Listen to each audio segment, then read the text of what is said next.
Happy New Year, Patriots! You're listening to Red Pill 78. I am the corruption detector, and this is your Red Pill News Brief for January 1st, 2019. To begin, I thought it was only fitting to tell you a story from the Daily Caller. Trump kicks off 2019 in all caps. Calm down and enjoy the ride. You and I, friends, I think we know exactly what he's talking about in this tweet. But what about all the normies? President Donald Trump kicked off the first day of 2019 with a tweet in all caps predicting great things for America in the coming year. Directly from the mouth of President Trump, Happy New Year to everyone, including the haters and the fake news media. 2019 will be a fantastic year for those not suffering from Trump derangement syndrome. Just calm down and enjoy the ride. Great things are happening for our country. Thank you so much, President Trump. I am so excited for what's coming in the new year. And of course, he also tweeted out just a plain old Happy New Year. And he also wound up with some accomplishments from the last year in 2018. So I'm going to sit back, turn up your volume. I'm going to play the video. I'm standing at the colonnade of the White House right next to the Oval Office, and I just want to wish you a very, very happy new year. It's going to be a great year. Complicated, but great. People make it overly complicated, actually. But I will tell you, there has never been an administration, and I'm very proud of this, that's done more than the Trump administration in the first 2 years of office. Our economy is doing great. Wages are rising for the first time in many, many years. People are getting more money. They're working one job instead of two or three. Also, we're working on new trade deals. We made a deal with Mexico. We made a deal with Canada. We made that deal with South Korea. Everybody said that couldn't happen. We terminated the horrible one-sided Iran nuclear deal. Then you look at North Korea. We're doing really well. Rockets aren't being fired. Missiles aren't being fired. We're in no rush. We moved our embassy to Jerusalem in Israel. I promised it, and I did it. We're doing so well as a country. We need, however, borders.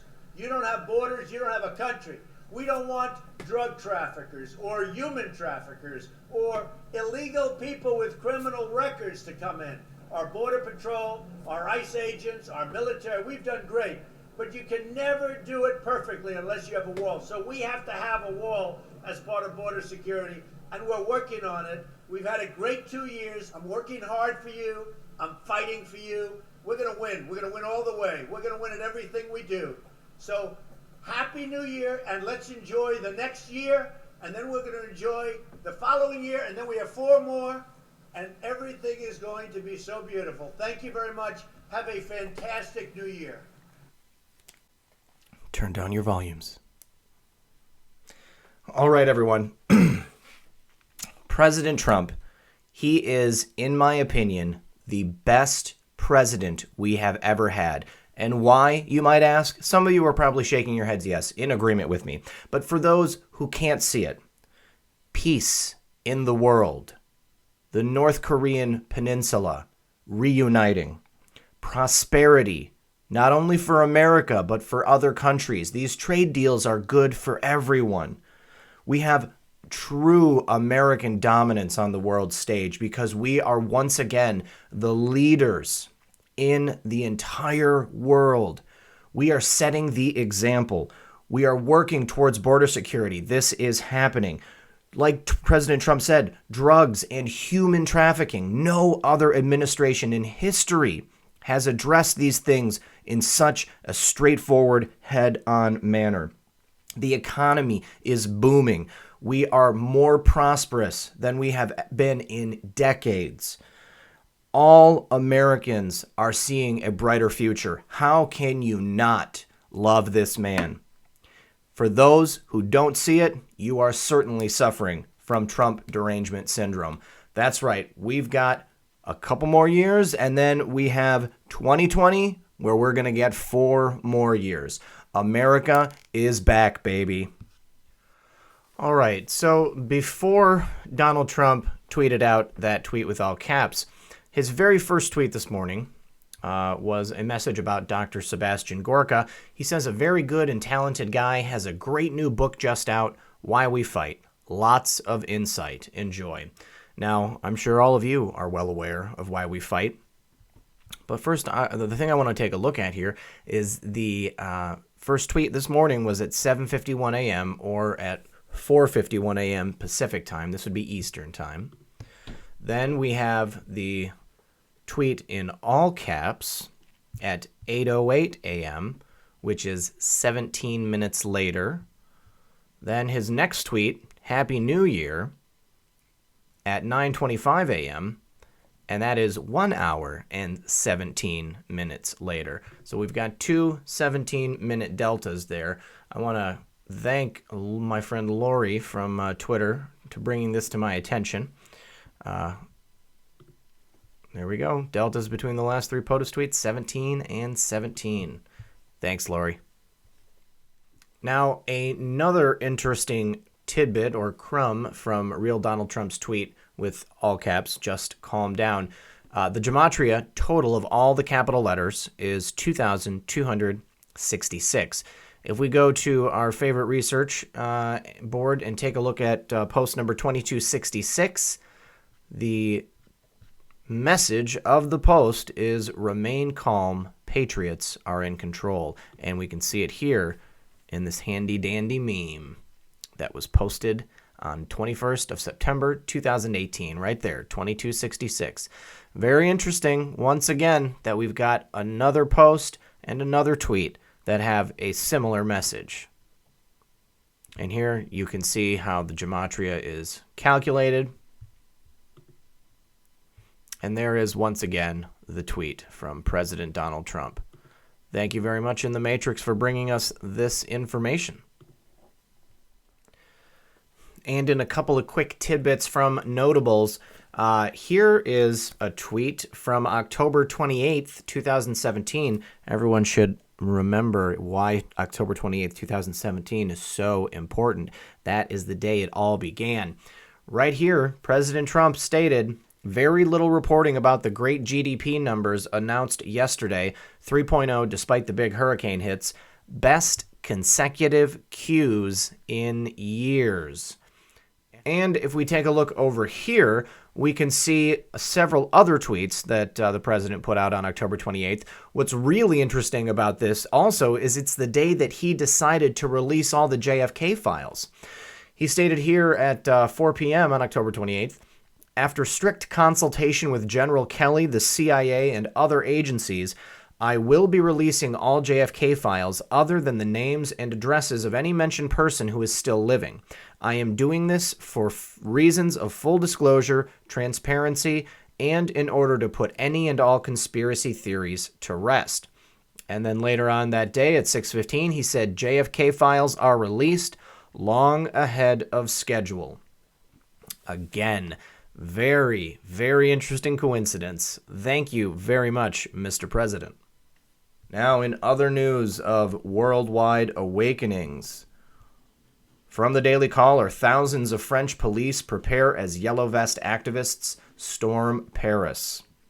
More than 100,000 French police are preparing for New Year's Eve in Paris as the government tries to prevent the Yellow Vest movement from hijacking what is considered a major tourist event. Demonstrations are being organized on Facebook, where nearly 9,000 people have indicated they plan to attend and cause a ruckus. The movement was created in November through a grassroots uprising after French President Emmanuel Macron leveled excessive carbon taxes on the middle class. Authorities are gearing up for the worst. What can we expect? Disorder, Interior Minister Christophe Castaner told reporters as he visited a fire station in Paris. What I see with the Yellow Vests is a desire to be harmful, not to demonstrate. There he is.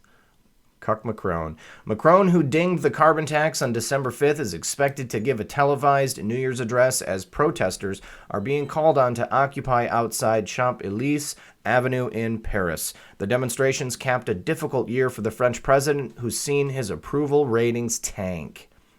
Macron's getting heat from environmentalists who are angry after he backslid on the taxes following the months-long protests. Greenpeace and 3 other organizations, for instance, initiated a lawsuit December 18th claiming France is not doing enough to tackle climate change. The organizations are giving the government 2 months to formulate a response, after which they will move forward with their lawsuit. The legal pursuit puts Macron in a bind. The complaint comes less than a month after Macron dinged an unpopular gas tax that roiled activists associated with the so-called Yellow Vest movement. The anti-gas tax protest is a mix of left-wing and right-wing populist elements. One of the organizations leading the legal pursuit believes the protesters want a carbon tax. That is insane. It's my understanding that the people are protesting against the tax. So I don't know why people would be out there requesting more taxes if they were protesting against them.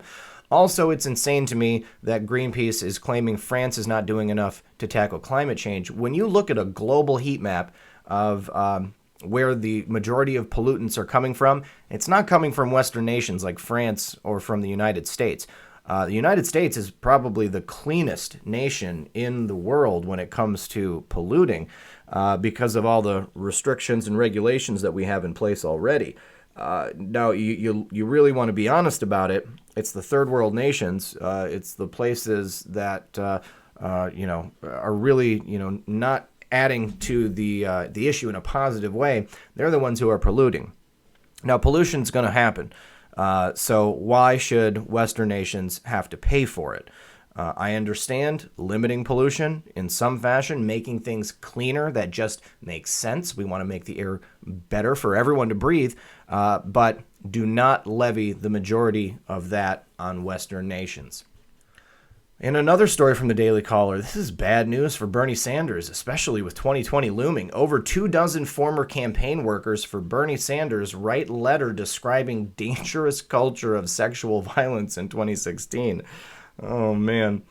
A number of alumni from independent Senator Bernie Sanders' 2016 presidential campaign wrote a letter in hopes of having a meeting with the Vermont senator and his closest advisors in order to discuss rampant sexual violence and harassment employees faced during the last Democratic primary. The letter, obtained by Politico, features the signatures of over 24 women and men who say a dangerous dynamic existed during the last campaign. We request that Jeff Weaver, Karen Compton, Aaron Rabin Haft, Ariana Jones, Shannon Jackson, and any other relevant staff who may have input in the creation of a gold standard harassment policy be present to make sure that our discussion is collaborative and results in tangible next steps we can be proud to stand in support of, the letter reads.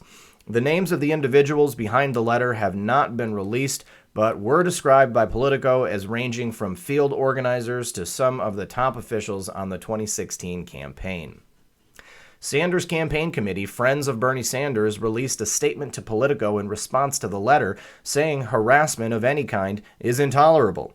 We always welcome hearing the experiences and views of our former staff. We also value their right to come to us in a private way so their confidence and privacy are respected. And we will honor this principle with respect to this private letter, Friends of Bernie Sanders stated. I'm sure they also don't want them to go public so that people will learn of the disgusting behavior of the Democrats working on Bernie Sanders' campaign. Why is it that the Democrats are so hypocritical, guys? I don't understand it. They're always coming out against the things that they themselves are guilty of. Sounds like more projection to me. And in our final story of the day, oh, this is wonderful. Trump welcomes Elizabeth Warren presidential run. Of course he does. President Donald Trump welcomed news that Massachusetts Senator Elizabeth Warren has formed an exploratory committee to run for president in 2020 in a New Year's Eve interview with the Fox News channel. Elizabeth Warren will be the first. She did very badly in proving that she was of Indian heritage. That didn't work out too well. I think you have more than she does, and maybe I do too, and I have nothing. So we'll see how she does. I wish her well. I hope she does well. I'd love to run against her, Trump said in his first reaction to Warren's announcement. Trump was further pressed on whether he thought Warren could win the presidency, to which he quipped, "Well, that I don't know. You'd have to ask her psychiatrist."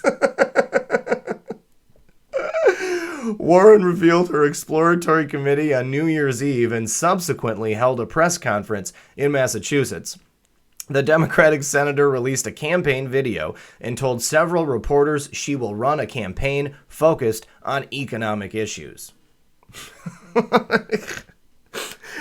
I'm in this fight for hard-working families, and that means reducing the student loan debt burden, increasing our Social Security payments for those who depend most on it, and the overarching piece, reducing corruption in government, she told Bloomberg News.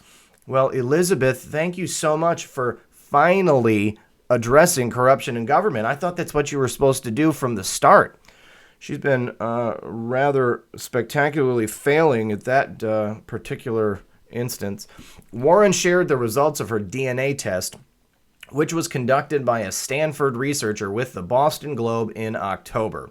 The results strongly support the existence of an unadmixed Native American ancestor, the researcher said in a summary of Warren's ancestry findings, adding that the ancestor was likely in her genealogy in the range of 6 to 10 generations ago.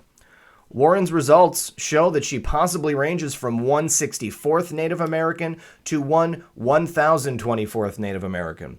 Warren has long claimed to have Native American ancestry based upon familial lore, even going so far as to submit recipes to a cookbook dedicated to Native American cuisine. Harvard Law School featured her as a minority professor in the 1990s based on her self-listing in a directory as a Native American. Well, I said it before and I'll say it again. Elizabeth Warren is my favorite pick for 2020 for the Democrats because I just do not think she has a chance. She's talking about running on some good things, but too little, too late. Donald Trump ran on those things and he's already taken care of it. So by the time you get to 2020, Elizabeth Warren, Donald Trump will already have drained the swamp. Thank you so much for joining me, everyone. Happy New Year. I am, as always, Red Pill 78, the corruption detector, and this has been Red Pill News. Good luck, and God bless.